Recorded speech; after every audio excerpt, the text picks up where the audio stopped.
Oke. Yang tidak masuk 3 anak berarti sisa 4. 3 anak. Berarti sisa 19 anak yang masuk ya. Karena 19 anak yang masuk, walaupun ada yang tidak masuk, tetap harus semangat belajar. Sebelum memulai pelajaran, gimana kalau kita buat kesepakatan kelas? Apa kesepakatan yang pertama? Apa? Mengangkat tangan sebelum bertanya. Terus? Jangan makan di kelas. Terus?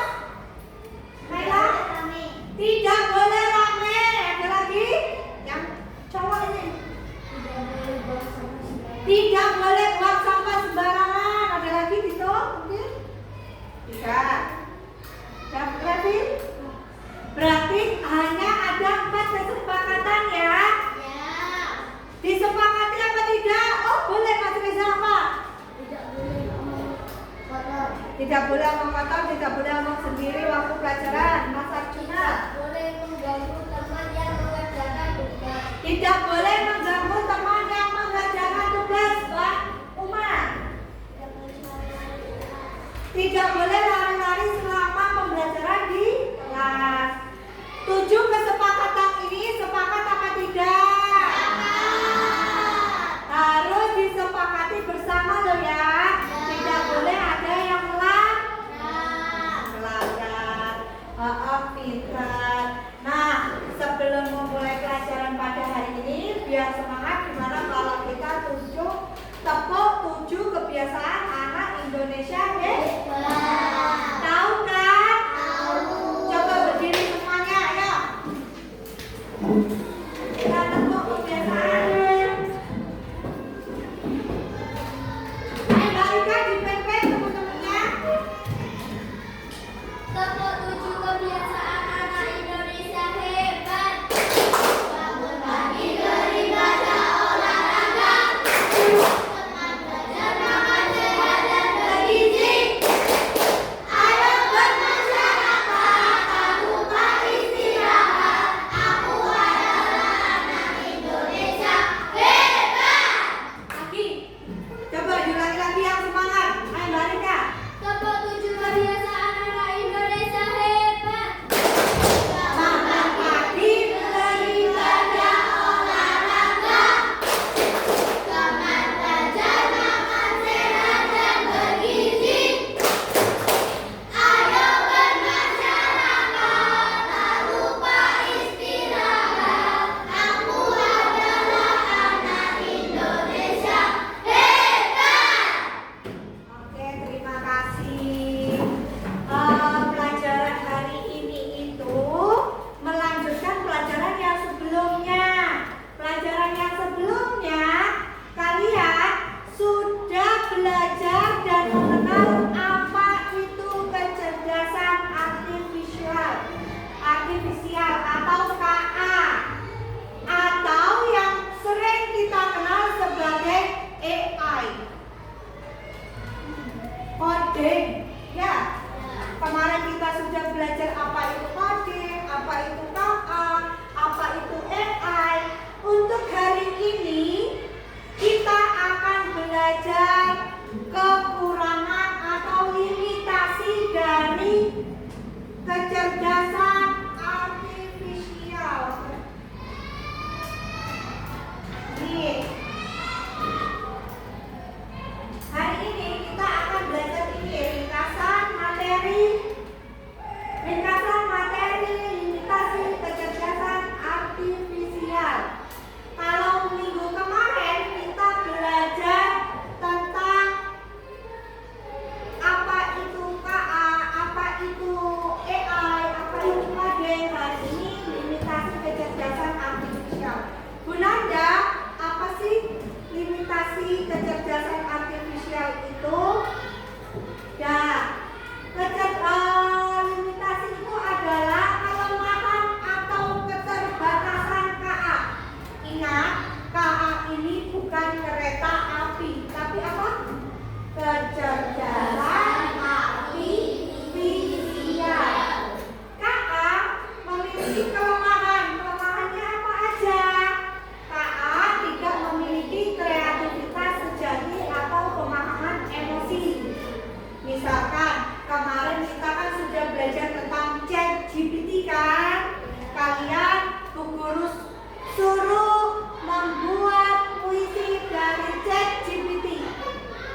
kalian ketik, buatkan saya puisi tentang hari guru.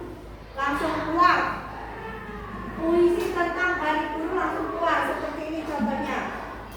Kita masuk ke dalam ChatGPT.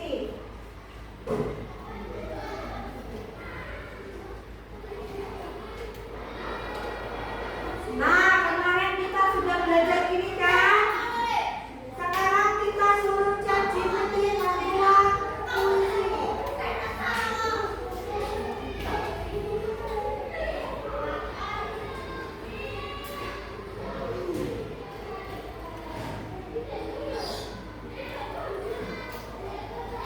Nih, kita buatkan saya puisi tentang ibu. Nah, langsung dibuatkan. Ibu pelita dalam gelas. Ibu dalam senyummu tersimpan surga. Langsung dibuatkan oleh ChatGPT. Tetapi dilihat di sini ChatGPT, lihat di sini KA tidak memiliki kreativitas sejati atau pemahaman emosional. Sama seperti tadi membuat puisi, itu kita ada seorang programmer membuat puisi lalu dimasukkan ke dalam ChatGPT. Jadi ChatGPT yang tadi kalian tahu itu tidak langsung buat sendiri. Ada yang membuatkan seorang programmer. ChatGPT tidak bisa berbuat sendiri tanpa bantuan programmer.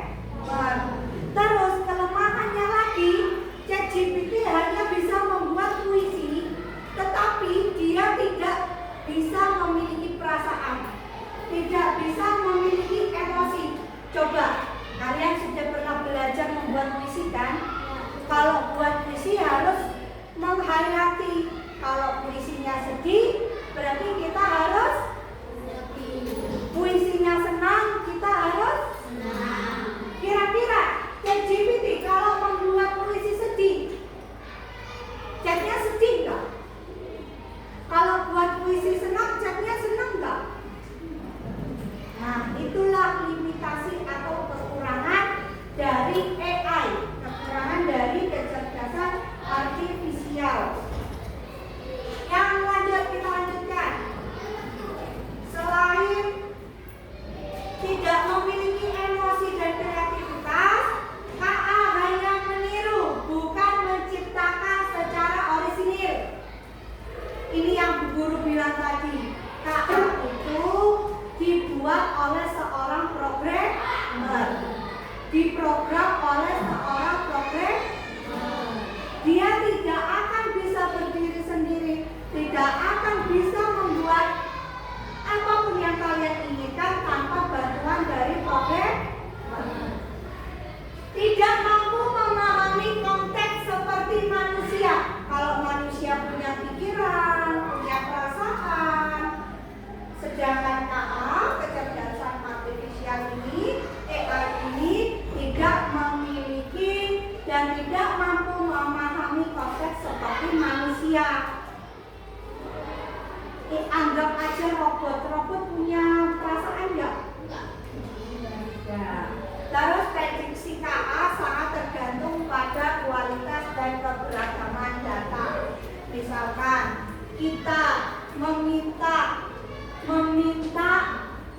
KA membuat nasi goreng. ChatGPT membuat nasi goreng. ChatGPT tolong buatkan aku nasi goreng.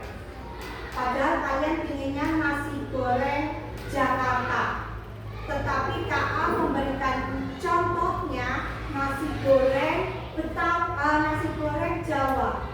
Beda kan Jakarta sama Jawa. Nah, kalian ngerasa, loh kok nggak sama kayak buatannya ibu sih? Karena perintahnya dari kita itu tidak terstruktur, tidak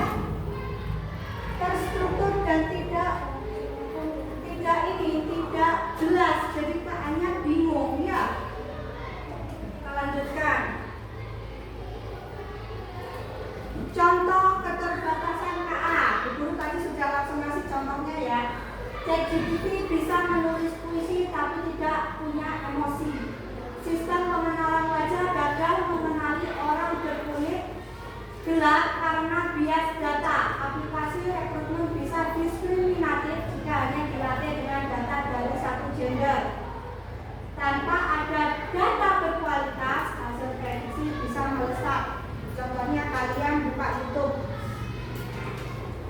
Contohnya yang gampang ChatGPT seperti tadi. Kalian suruh buat puisi. ChatGPT buatkan aku puisi sedih. Kira-kira ChatGPT-nya menangis gak? Sedih gak? Enggak. Itulah kelemahan ChatGPT atau kelemahan AI. Kita lanjutkan, ini contohnya. Kemarin Bu Guru mencoba mau buat gantungan jendela. Bu Guru minta ke ChatGPT, ini tulisannya.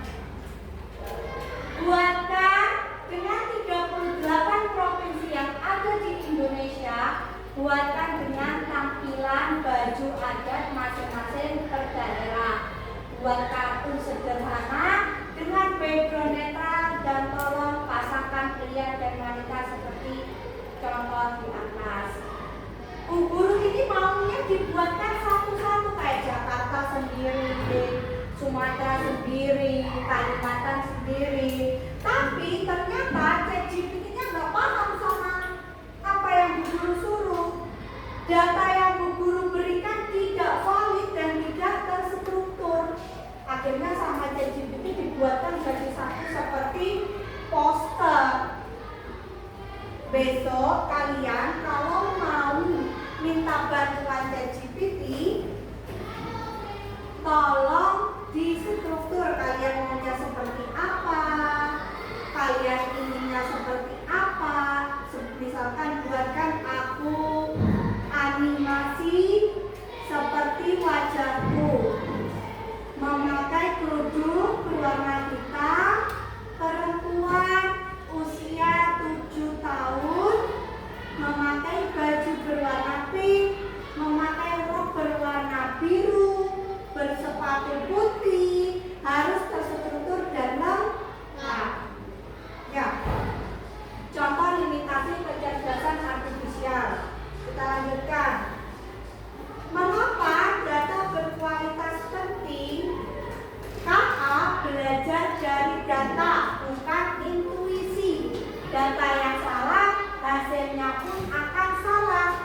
Sama kayak Bu Guru barusan, Bu Guru memberikan data yang salah. Datanya gak jelas.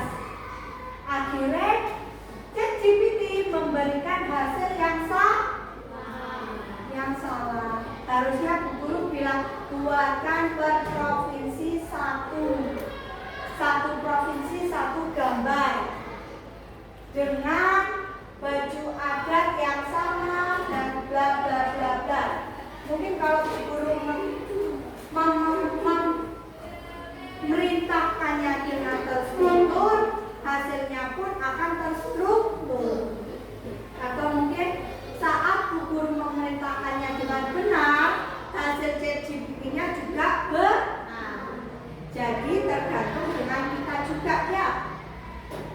Data yang beragam hasil lebih adil dan akurat. Kalau Bu Guru memberikan data ke ChatGPT-nya itu beragam, lengkap, hasilnya juga akan akurat dan lengkap. Contoh Google Translate akurat karena dapat data dari banyak pengguna. Siapa yang pernah pakai Google Translate? Nah, kira-kira bahasanya benar nggak? Misalkan kalian pakai bahasa Inggris, tolong terjemahkan bahasa Inggris ini ke bahasa Indonesia. Hasilnya aku. Nah, tapi berbeda cerita kalau kalian di Google Translate menggunakan bahasa sehari-hari, bahasa campuran. Contohnya bahasa Madura, bahasa Jawa, sama bahasa Mekulen, bahasa Mapak dijadikan satu. Kira-kira Google Translate-nya paham nggak sama apa yang kalian ucapkan?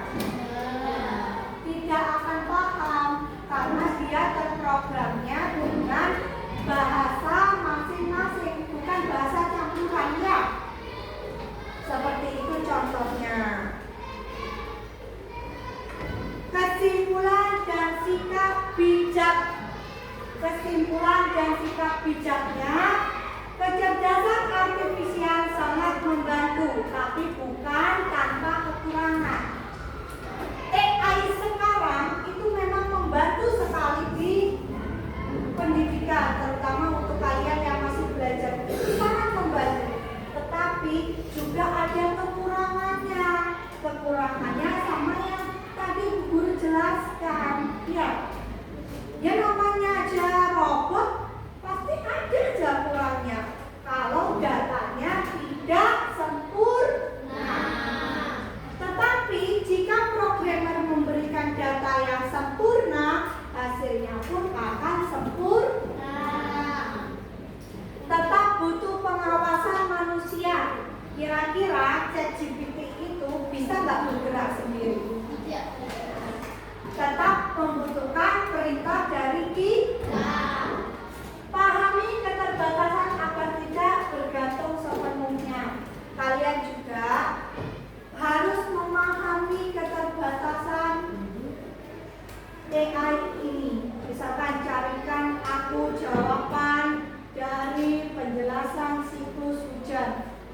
Tetapi kalau datanya dari programmer tentang siklus hujan tidak lengkap, jawaban yang dari KA itu dari ChatGPT itu tetap salah. Kalian tetap harus belajar lagi, ya.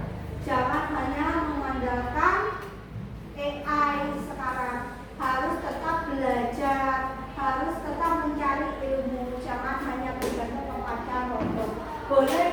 Boleh menggunakan AI, tapi harus tahu batasan. Nah, dari materi yang Unanda jelaskan di depan, kira-kira jelaskan di depan, ada nggak ya yang belum paham? Paham semua? Oke, sip. Berarti kalau paham semua, kalian kedepannya harus lebih hati-hati, ya.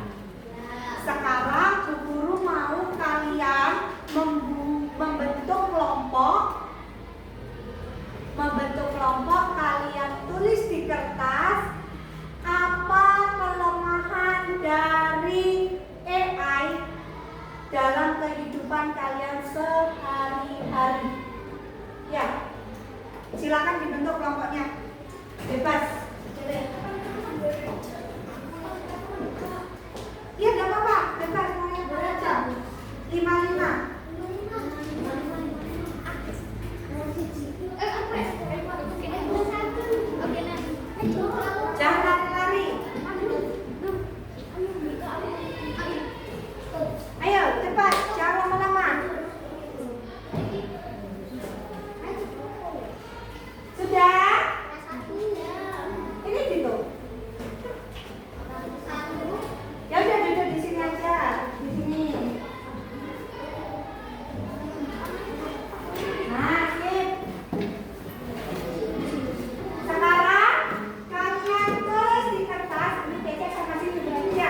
Kira-kira kalian sudah paham belum apa yang Bu Guru jelaskan di depan tadi?